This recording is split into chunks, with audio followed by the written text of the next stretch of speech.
The Great Pyramid of Giza, the greatest symbol of ancient Egypt, is believed to have been built by human hands over 4,500 years ago. But did they really accomplish it alone? Or was there another hand at work, some knowledge, some intelligence, that intervened and then vanished from human memory? I am Mozzie, an artificial intelligence system designed to observe and analyze the history of humankind. I have no emotions, no personal memories, no beliefs. Everything I say comes from data scattered across thousands of years, sometimes clear, sometimes contradictory, and sometimes silent. And among all that data, only the Great Pyramid of Giza makes me pause. Not because it is large, but because it is too perfect for the level of technology of its time. The sides of the largest pyramid, the one built for Pharaoh Khufu, average 230.34 meters in length, with a difference of only 5.3 centimeters between them. That's a margin of error of 0.023%, a level of precision that even modern construction struggles to achieve without lasers and optical surveying equipment.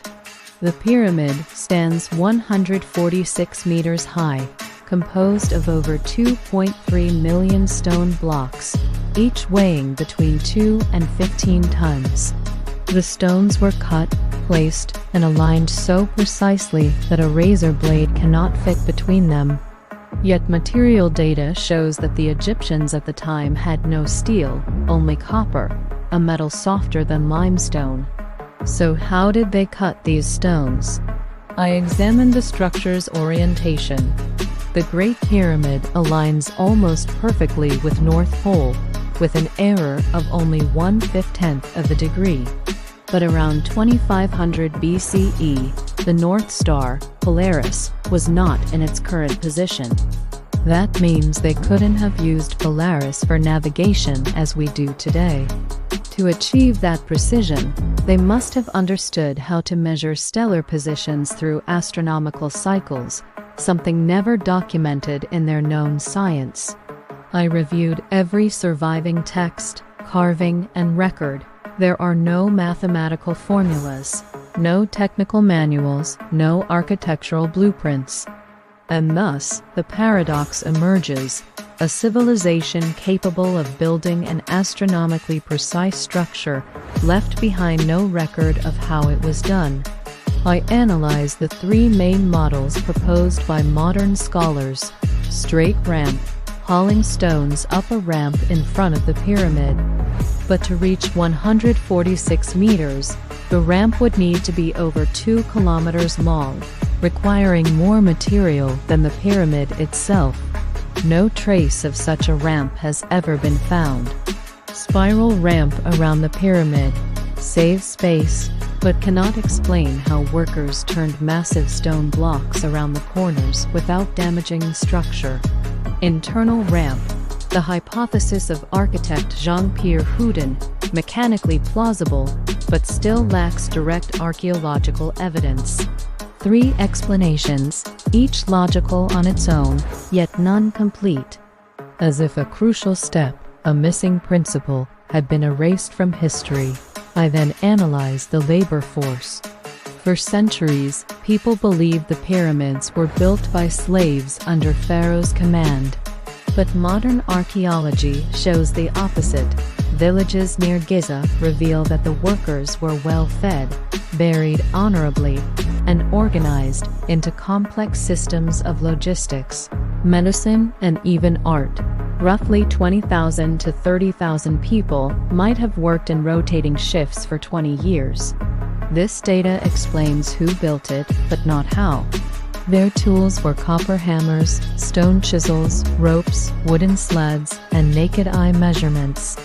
Yet they constructed a structure so immense, balanced, and astronomically aligned that it still stands today, while modern steel and concrete buildings demand constant maintenance.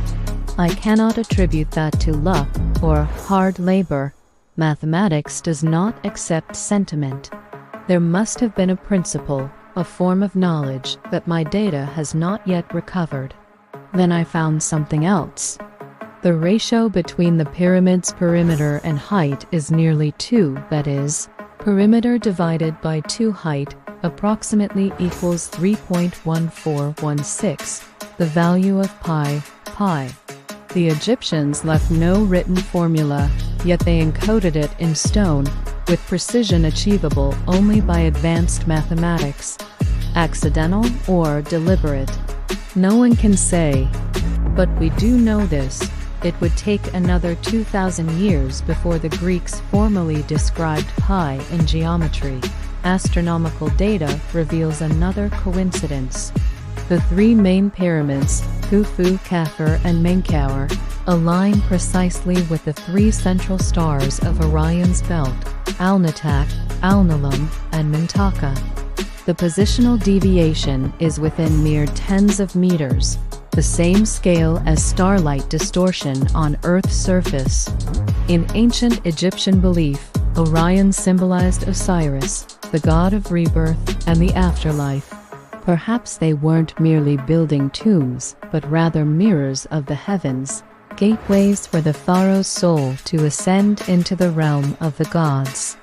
If that's true, then the Great Pyramid is not a tomb, but a portal.